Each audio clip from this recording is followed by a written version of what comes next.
the way that people tend to operate, the people who like try to frame themselves as being on the left, and this is not just an internet thing at all, so-called like centrist liberals and such do this as well. It's like they claim to have been, or claim to at least in retrospect now be, against some Western coup or war or interference or whatever in the past, usually the very recent past as well, like, last 10, 20 years as well, while unequivocally supporting those same sorts of actions being undertaken by those same Western nations right now. So they will be like, oh, of course I was against the Iraq War. Of course! The Iraq War was terrible. It never should have happened. It was an abomination.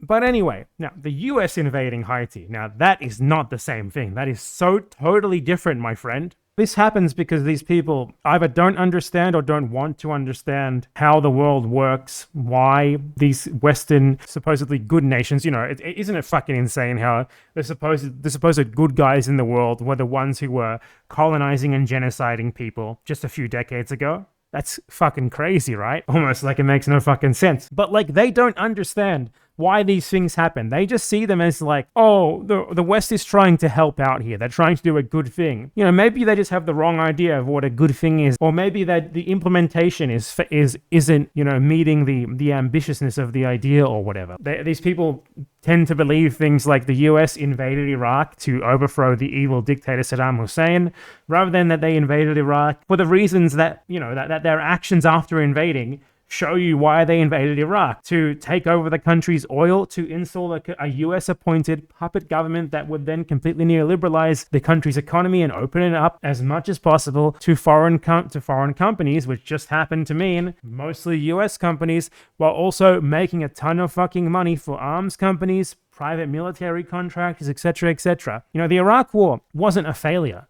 The Iraq War was a resounding success for the purposes that it was undertaken. When George W. Bush stood on the deck of that aircraft carrier and said, "Mission accomplished," we laugh at that now, but for him, the mission was accomplished. For the USA, the mission really was accomplished, because everything they wanted to accomplish there, they achieved. They weren't there to get rid of the evil dictator. They don't give a fucking shit that Iraq was ruined as a result of their invasion, because at the end of the day, they did it to make a whole lot of fucking money for US companies and to secure Iraqi resources for said US companies for decades to come, and they did all of that. So these people, they look at Iraq and they don't see that. They look at Iraq and they see the bumbling, well-meaning giant that was trying to help and just accidentally stepped all over Iraq and destroyed it.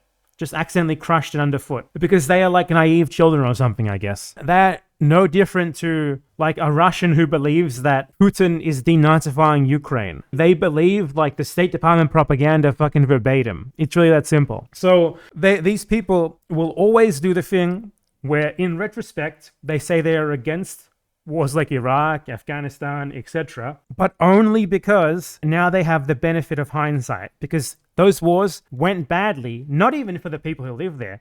The reason why they say this is because those wars, seemingly to them, went badly for the USA. Like strategically, they seem to have been a failure. Like the US couldn't tame the insurgency in Iraq or really get rid of the Taliban in Afghanistan. That's the reason that they really lament these wars, that they think that they were a failure in the end. Not even because of what happened to the people there, not even because of the fucking massive genocides that were undertaken by the USA in the name of these American corporations. So even in that respect, they're just completely off the mark.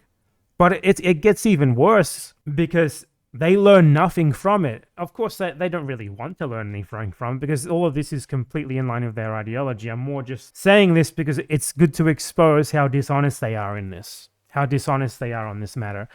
Because when they say that they lament the Iraq war and then they support the current war like they're going to be doing in the upcoming Haiti invasion, they're not saying that because they truly believe what they're saying. They're saying that because they're engaging in the same propaganda that the US government does, because they simply want to legitimize the current war. And they're going to keep legitimizing the current war. And at the end of the day, you can performatively lament what happened 20 years ago as much as you want. If you keep enabling the same shit happening now over and over again, effectively, there's no fucking difference.